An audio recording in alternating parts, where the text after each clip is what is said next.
Hi guys, welcome to my second episode of my podcast, What's on My Radar.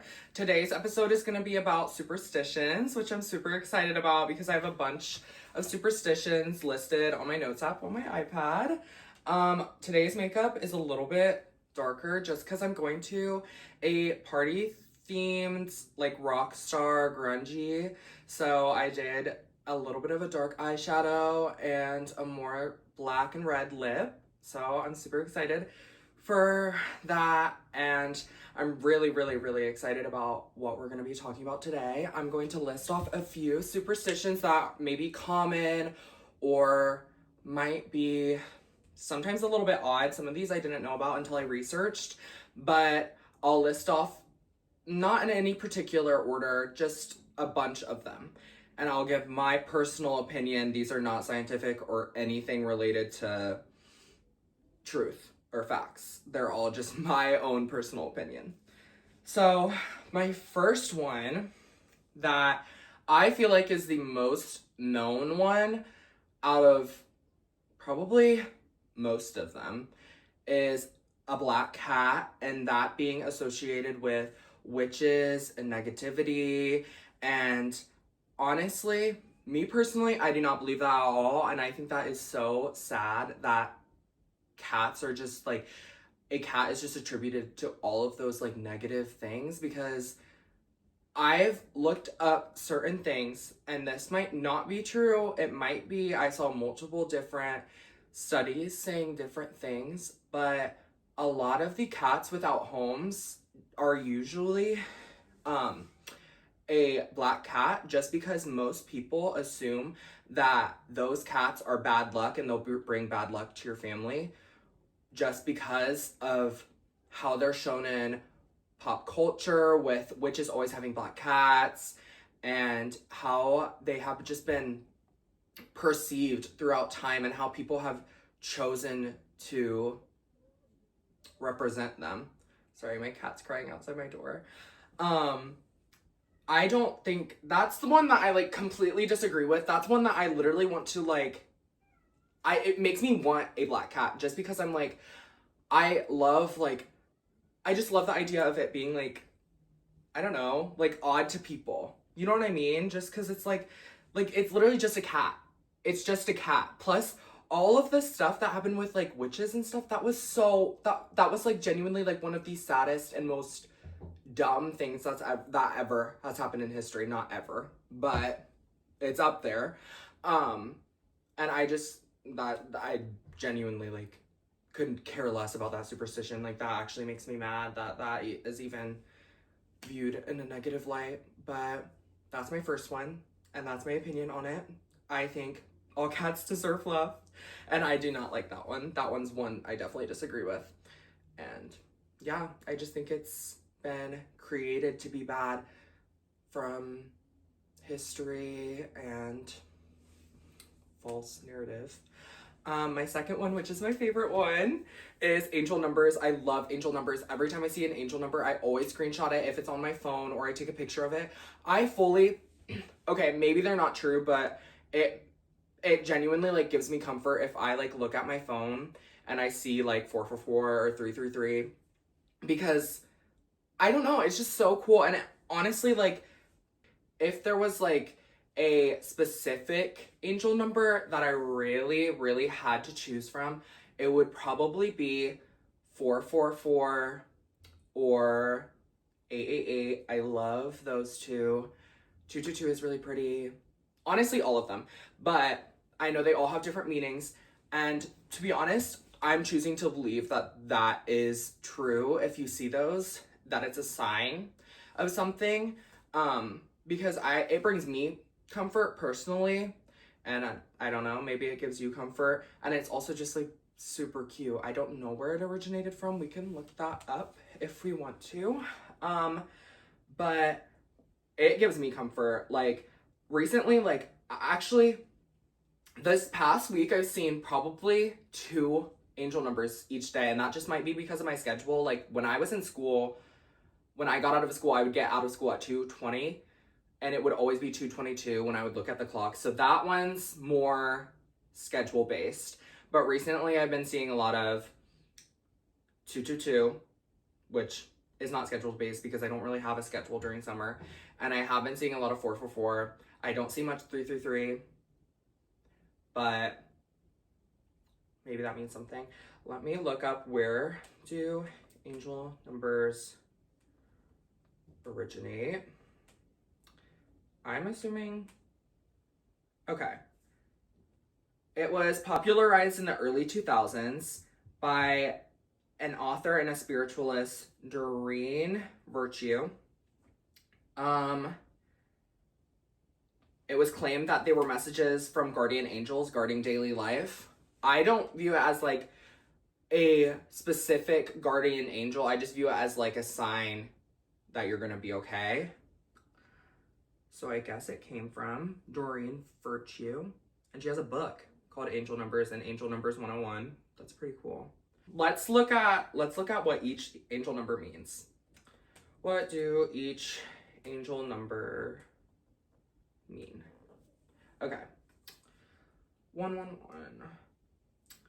0. I didn't know there was a 01. I mean, I guess you can have 000, but I didn't really even think about that. It means infinite potential, wholeness, and spiritual new beginnings. That might be my new favorite. I didn't even think about that as an option. Oh, I like that. So 000. 111 is manifestation, independence, and creation. That's really cool. It says your thoughts are turning into reality. I like that one a lot. I haven't done a lot of research. Honestly, I just choose the one that I like the numbers the most. But 222, balance, partnership, and trust. A reminder to be patient and foster harmony. For sure, I like that one. 333, creativity, self-expression, and growth. Your spiritual guides are supporting your ideas. Okay, kind of upset I haven't been seeing that one recently. 444, stability, protection, and strong foundations. Encouragement that your hard work will pay off. I like that. That one's good. I'm glad I'm seeing that. That definitely fits. I'm glad. 555, major life changes. A curveball or transition is approaching. Okay. I feel like I'd be scared to see that one. Or maybe like not scared, but like anxious to see what it would be. Good thing I don't see that one. Or sometimes I do actually. Ooh. This one, okay, this is another superstition in itself. A lot of people think 666 is bad. I don't think it's bad. I don't see why people say it's bad. Like, I do see why people say it's bad because they do say it's like Satan's numbers, but I don't think I agree with that because this is saying something else. Empathy, harmony, and compassion. A call to nurture your relationships and yourself. I like that a lot better. And honestly, it's more positive, so I prefer that over a negative connotation. And then 777. I love this one. Spirituality, intuition, and inner wisdom. A sign of divine protection and good fortune. This is all from AI Overview on Safari. I don't use AI, but I guess that just chose for me. That's another topic for another podcast. I do not like that it's getting so integrated into everyday life. But let me get back on topic. 777, a sign of divine protection and good fortune. 888, abundance, success, and financial prosperity, rewards, and infinite flow are coming your way. That's really cool. I would love to see 888, but I don't normally see it. Like the ones like 999, 888, 777, and 666, I don't see very often because it's not like on a clock. Like I feel like it would be more intentional if I saw them. But 999, which is the last one, is completion, transformation, and release. A chapter is ending to make way for the new. Oh, I like that one too. I like 999, and I like 333, which was the creativity and self-expression one. I've never really done full research. I guess I just like have just looked at them a little bit. I did a little bit of research before this podcast, and I promise you I've done research on some of the other topics. But angel numbers, I guess I just assumed I knew enough. But yeah, I do believe in those. I do. And even if they aren't a true sign from something, take that and like you can go with that. Like if you truly like believe that that number, like if it's, let's say it is the 555, if you truly believe there's something in your life that's going to change, you can manifest that for yourself. Like just by having like something tell you that there is going to be a change, you can just like, you can just keep thinking about that, and that can end up changing how your life will move. Just because I feel like if you are really thinking about something, then it can really continue to play through your mind, and then you will make decisions based off what you think might happen, which can be good and good can be bad, which is why you don't want to think about things like, oh, I think I'm going to lose my job. If you think you're going to lose your job, then you're probably going to lose your job because you're just going to act like, oh, like, if I'm going to lose my job, then I don't even want to try. See, like, that's just kind of, you're just kind of putting bad energy into the world. This is also not what I'm wearing to the party. I'm wearing something different, which you probably will see. This is just a relaxed fit for the podcast, but the makeup is for the party. Okay. I think it's time to move on to the next, which is, ew. Okay, my friend Lily gave this one. She doesn't do this, obviously, but not washing clothes because you're winning is so gross. Like, I could not, ew. Like, there would be people, I played football all the way up until 8th grade, and there would be people that would be so intensely, like, in love with their sport that they would be like, no, like, I'm not washing my jersey because I've been doing amazing when I'm in this jersey, so I don't want to, like, ruin my luck. That is so gross. I'm sorry. Like, unless you're in, like, the World Cup, and even if you're there, like, I don't see the need to just not wash your jersey, because then you're just making other people suffer. And of course, you're going to smile either way if you're playing a sport, but can we, like, wash? Can we be not gross for, like, 1 second? Like, no. I do not believe in that. Just because you're washing your clothes doesn't mean you're getting any less luck. Like, if anything, it's going to give you more luck, in my opinion, because you're clean. Whatever. I'm moving on from that one, though, because I fully disagree with that, and I don't feel the need to, like, go anymore into that. Okay, next one is one that I do believe in. Hearing ringing and burning in your ears is a sign that something's going to happen. I fully believe in that. Like, and that happens to me constantly, unless there is a big loud, like, if there's a sound that, like, just hurts my ears and then I hear ringing, okay, that's a different situation, because that is a reaction to something else happening with your body. But if I just hear ringing randomly and no one else is like, oh, I hear it too. No, that is something's gonna happen, because I have a literal example. I have a friend named Yasmina, and she was an exchange student from Romania, and I had a going away party for her, and we were all in the kitchen, me and my friend Jaylene and Yasmina, I think Leah too, and all of a sudden I heard ringing in my ear, and I was like, that's weird, like, what is going on? And it ended up, when I went upstairs and me and Yasmina went upstairs, I wanted her to pick something out in my room, because my room is such a personalized area. I feel like everything in my room has, like, a piece of me with it. Like, my soul is, like, in each little item that I have in my room. I don't know. I just, that makes me happy to think about. Is connected with that, and I wanted her to have it so that when she goes back to Romania, she could have, like, a piece of me with her, like, from my room. So she came upstairs, and she did pick out a crystal cat, which I loved. That was super sweet. I loved that she picked that out. That's super cute. But then I had this shirt. It was an old Victoria's Secret shirt. It was black, and it had a girl dancing, like, on the V-neck, like, below the V-neck. And it was, like, a girl dancing with angel wings, and it was all in pink, glittery. And I had that on my mannequin for forever. And I literally told people, like, this sounds bad, but I told people, like, I won't let anyone wear this unless they've never wronged me. And Yasmina has literally done, like, she does no wrong, genuinely. Like, I believe she's she's an angel, actually. which was perfect. And I literally started like, I was like, oh my gosh, Yasmina, you should have this. And I took it off the thing. And this was like, I know that was what the ringing was from, because this was like such a like cool moment, because I didn't think I was going to give that to anyone. I just thought I would let people borrow it or wear it. But it was so perfect because everybody calls her like, they're like, oh my gosh, you could be a Victoria's Secret model. And she's literally the sweetest person ever. Like, she's probably one of the sweetest people I've ever met.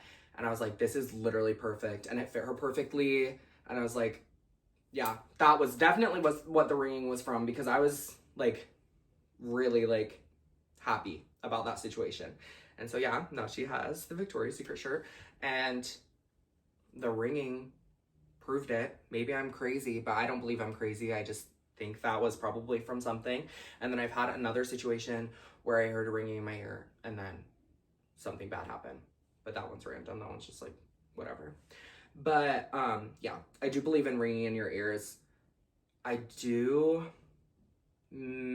like I said, with certain circumstances, it might not be the most accurate thing, just because you can have ringing in your ears for like having AirPods in for too long, or hearing like something, like sometimes I'll be laying on my bed and I'll hear like almost like electronic sound, and that's not really ringing in my ears, that's just electricity. This is Lily. Do you want to say hi to my friend Lily? Hi, I have to go get Leah. She's getting ready. And then Leah's coming up. So yes. The next one is knock on wood. I think this is more of, I don't know if I necessarily believe in this one, but it's just like, there's always like furniture around you, and you can always just go like if you say something that might be potentially like, sorry, I'm trying to think of the word for it. If you say something that could be potentially bad, that could turn out bad, knocking on wood is easy. Like, just be like, oh, knock on wood. Like, everyone says that. So I think that's just kind of like a, more of a culture thing for like everyone. Not really a culture thing, because I feel like everyone does it. But yeah, knock on wood. Don't necessarily believe that one, but I do think it's so popularized. Everyone's gonna knock on wood after something happens. Like, if someone says knock on wood, yes, I'm gonna go find wood and go like that. So, yeah. I think that one is medium. Don't know if I believe in it. Don't really think I do. But I do it anyway. Okay. The next one is almost up. I'll be back. My friend just got here, so I'm gonna say hi to them, and then I'll be back for the next topic. Okay, I'm back, and I brought my dog. She just wanted to chill on the bed. Okay, the next one I have is breaking a mirror. Okay, so breaking a mirror apparently is 7 years bad luck. Personally, I believe it could cause bad luck. Like, if I see a broken mirror, I'm gonna be like, oh. But I don't think it's 7 years bad luck. There's no way, because I've broken a mirror before, and I feel like my 7 years have been pretty lucky. I've had like ups and downs, but not enough to say 7 years bad luck. So I do think that one, I think breaking a mirror could be like a negative thing, but I don't think it's 7 years bad luck. That's my opinion on that one. So yeah, mirrors facing each other. Okay, so my opinion on this is that I do think it's probably bad, because people say that mirrors are portals or like energy sources. Not saying I believe this. This is just what is said.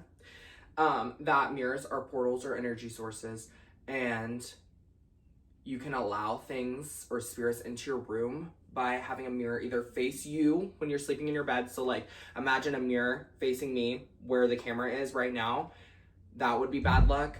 Or mirrors facing each other.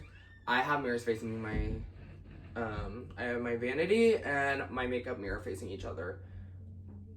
And I don't think anything bad has been caused by that. Maybe there's spirits entering my room.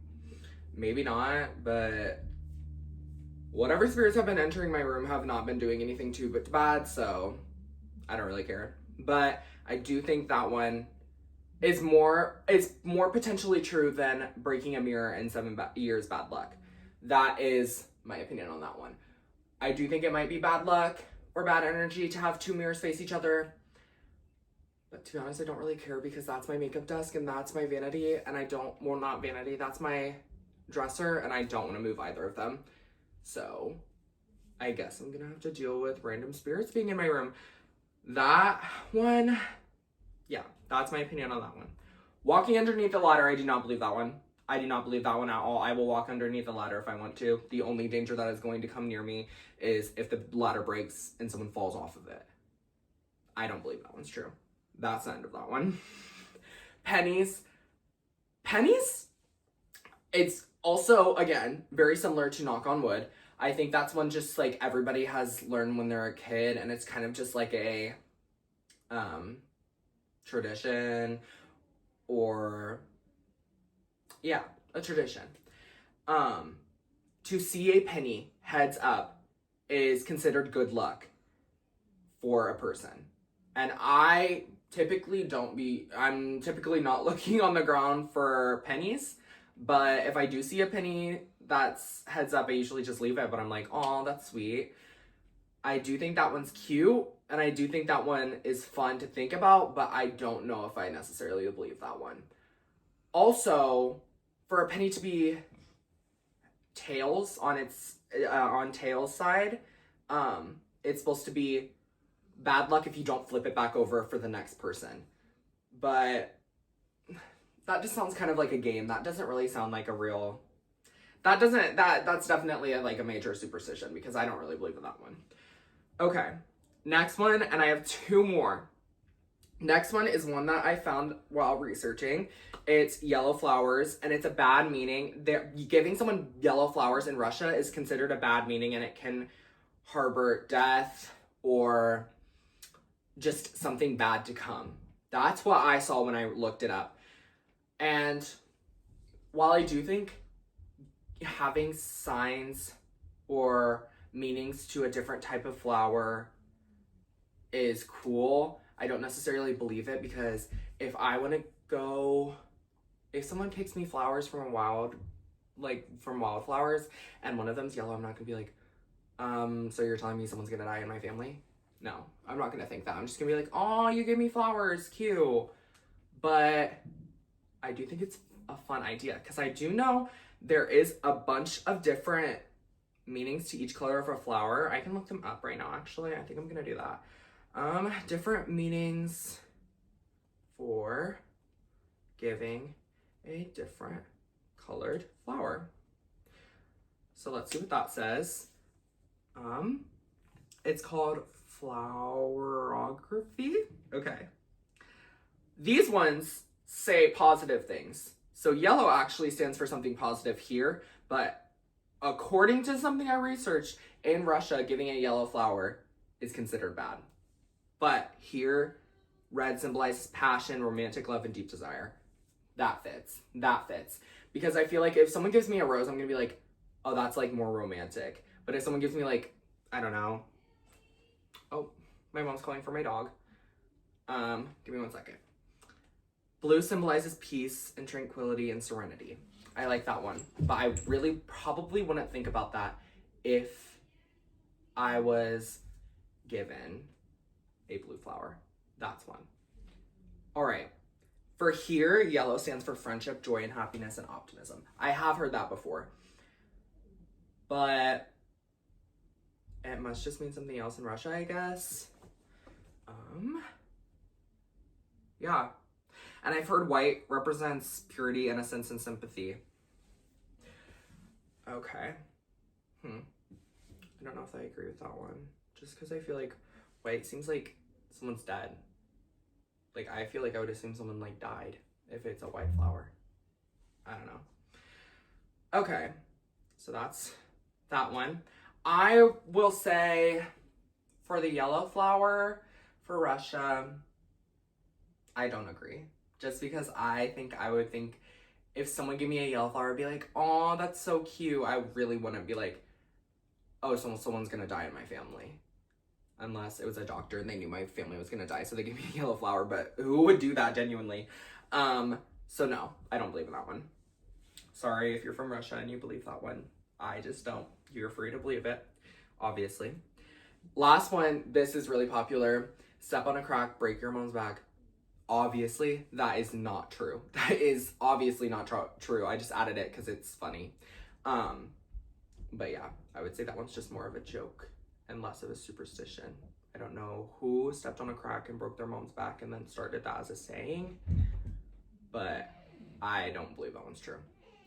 So I think that is the end of my podcast for today. Hopefully you loved it. I might do a part 2. So if you really do like it, I could end up doing a part 2. I'm debating on whether or not to change my podcast episodes to every Tuesday instead of every other.